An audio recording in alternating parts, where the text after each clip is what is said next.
আসসালামু আলাইকুম ওয়া রাহমাতুল্লাহ। কারবালার যুদ্ধ কেন হয়েছিল? তৎকালীন শাসক ইয়াজিদ রাসূল সাল্লাল্লাহু আলাইহি ওয়াসাল্লামের আদরের নাতি ইমাম হুসাইন রাদিয়াল্লাহু তাআলা আনহুর উপরে কেন ক্ষিপ্ত ছিল? কেন তাকে হত্যার জন্য 22,000 বাহিনী পাঠিয়েছিল? আর কিভাবে শেরে খোদা হযরত আলীর সন্তান ইমাম হুসাইন রাদিয়াল্লাহু তাআলা আনহু একাই 22,000 সেনাদলের বিরুদ্ধে লড়াই করেছিলেন এবং হাজার হাজার সেনাকে নিহত করেছিলেন? আর শেষ পর্যন্ত জালিম শাসক ইয়াজিদের ভাগ্যে কি হয়েছিল? প্রিয় দর্শক, বিনীত অনুরোধ করছি এই ভিডিওটি শেষ পর্যন্ত দেখুন। হৃদয় অন্তরাত্মাকে ঈমানের স্বাদে প্রকম্পিত করুন। হযরত আমিরে মুআবিয়া রাদিয়াল্লাহু তাআলা আনহুর ইন্তেকালের পর তার পুত্র ইয়াজিদের কাছে খেলাফত চলে আসে। ইয়াজিদ খুবই জঘন্য শয়তান প্রকৃতির মানুষ ছিল। সারা রাত সে নারী নিয়ে জানাতে লিপ্ত থাকত আর মদ খেত। ইয়াজিদের হাতে যখন খেলাফত চলে আসে তখন ইয়াজিদ নিজেই বুঝতে পেরেছিল তার মতো বদমাইশকে সিংহাসনে বসিয়ে রাসূল সাল্লাল্লাহু আলাইহি ওয়াসাল্লামের নাতি ইমাম হুসাইন রাদিয়াল্লাহু তাআলা আনহুর মতো বীর কখনোই বসে থাকতে পারে না। আর সে যেহেতু জানতো এই পৃথিবীতে তার একমাত্র শত্রু হচ্ছে শেরে খোদা হযরত আলী রাদিয়াল্লাহু তাআলা আনহুর পুত্র ইমাম হুসাইন রাদিয়াল্লাহু তাআলা আনহু, তাই সে ছলে বলে কৌশলে ইমাম হুসাইন রাদিয়াল্লাহু তাআলা আনহুকে হত্যা করার জন্য কৌশল অবলম্বন করতে লাগলো। সে শুরুতে একটি চিঠি লিখল মদিনা মুনাওয়ারার গভর্নর ওয়ালিদ বিন উতলার বরাবর। সেখানে সে বলল, ইমাম হুসাইন রাদিয়াল্লাহু তাআলা আনহু যেন তার ইমানদার সাঙ্গপাঙ্গকে নিয়ে আসে এবং আমি সম্রাট ইয়াজিদের পা ধরে হাত ধরে যেন বায়াত গ্রহণ করে। এমন দাম্ভিকতাপূর্ণ চিঠি পড়ে ইমাম হুসাইন রাদিয়াল্লাহু তাআলা আনহু যথেষ্ট রাগান্বিত হলেন। এদিকে ইমাম হুসাইন রাদিয়াল্লাহু তাআলা আনহু যখন কুফার দিকে রওনা দিলেন ইয়াজিদের মুখোমুখি হওয়ার জন্য, তখনই তার কাছে বিভিন্ন গুপ্তচররা কুফার পরিস্থিতি নিয়ে বিভিন্ন সংবাদ পৌঁছাতে লাগলো।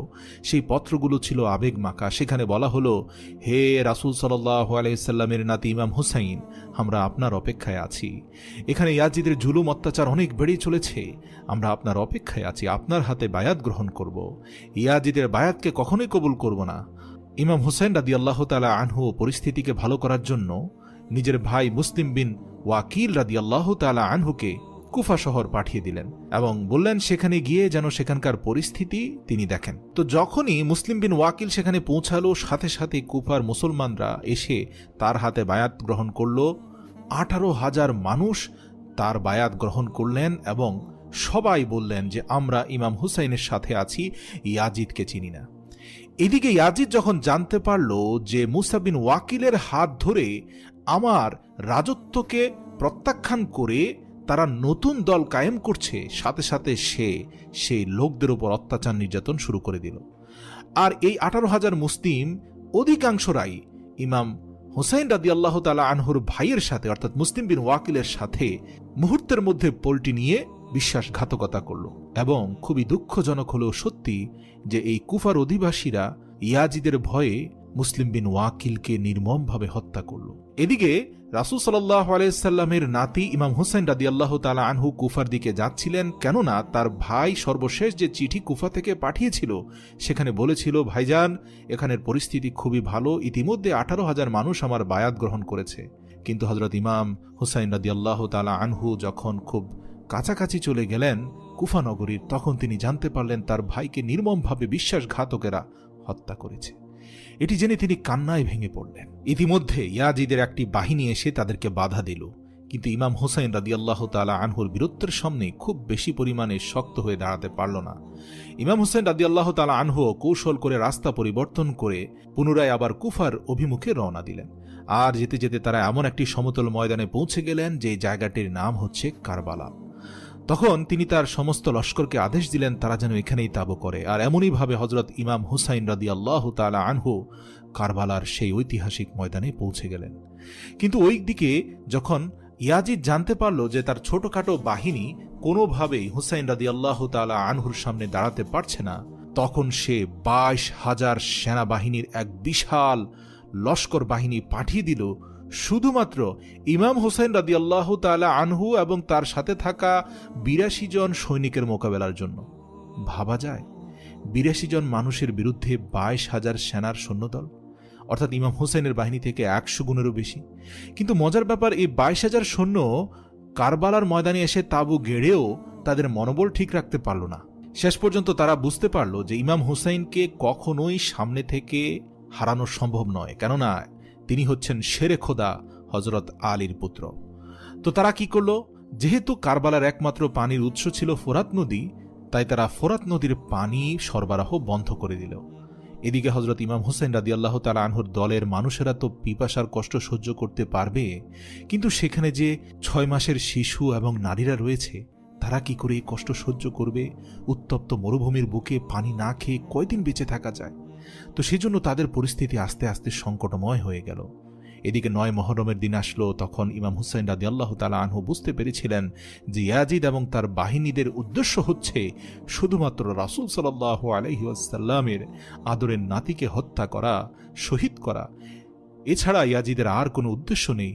তাই হযরত ইমাম হুসাইন রাদিয়াল্লাহু তাআলা আনহু রাতের অন্ধকারে ৯ তারিখ ৯ মুহররমে সকল সাথীদেরকে একত্র করে বললেন, আমি জানি তোমরা আমার চেহারার দিকে তাকিয়ে পিছন ফিরে যেতে পারবে না, তাই আমি এই বাতিটি বন্ধ করে দিচ্ছি অন্ধকারে, যাতে তোমরা আমার চেহারার দিকে না তাকাও। দয়া করে তোমরা সবাই চলে যাও, আমার জন্য তোমাদের জীবনকে এখানে উৎসর্গ করতে যেও না। তাদের উদ্দেশ্য শুধু আমি একাই এই ২২,০০০ সৈন্যের বিরুদ্ধে লড়াই করব। তোমরা তোমাদের সন্তানদেরকে নিয়ে ফিরে যাও, এই লড়াই তোমাদের নয়, এটা আমার। তো তিনি বাতি বন্ধ করে ২ ঘন্টা অপেক্ষা করার পর পুনরায় বাতি জ্বালিয়ে দেখলেন এদের একজনও সরে যায়নি। প্রত্যেকে ইমাম হুসাইন রাদিয়াল্লাহু তাআলা আনহুর দিকে তাকিয়ে হু হু করে কান্নাকাটি করছে।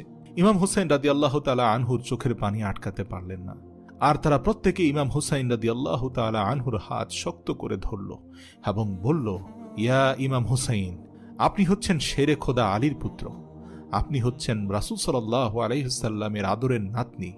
আমরা কি করে আপনাকে ছেড়ে এভাবে চলে যাব? এই দুনিয়ার জিন্দেগি কি সব? এরই মধ্যে কথা বলতে বলতে হঠাৎ করে তীর এসে ইমাম হুসাইন রাদিয়াল্লাহু তাআলা আনহুর ৬ মাসের শিশু সন্তানের বুকে ঢুকে গেল এবং চোখের সামনে নিজের দুগ্ধ পুষ্য সন্তানের মৃত্যু দেখে ইমাম হুসাইন রাদিয়াল্লাহু তাআলা আনহু হু হু করে কেঁদে উঠলেন। তখন ইয়াজিদ বাহিনী একের পর এক তীর বর্ষণ করতে লাগলো।